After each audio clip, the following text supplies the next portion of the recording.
a word. You feel strongly about this Richarlison Son thing.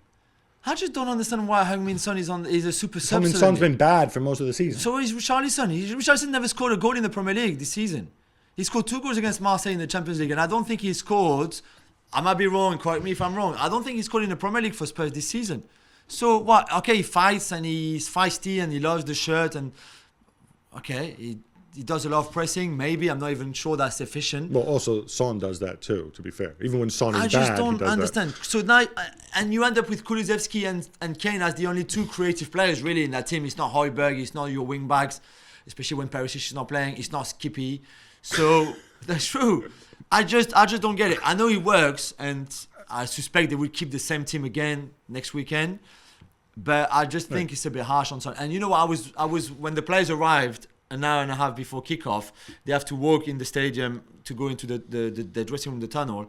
And I was there and I saw them arriving, say hello to a few of them. And then Son was one of the last Spurs players. And by then we didn't know the lineups. And I knew at his face that he was on the bench again. And I just, maybe like you said, it's a way to get him back to his best. And we saw him scoring off the bench against West Ham, for example. I'm not so sure.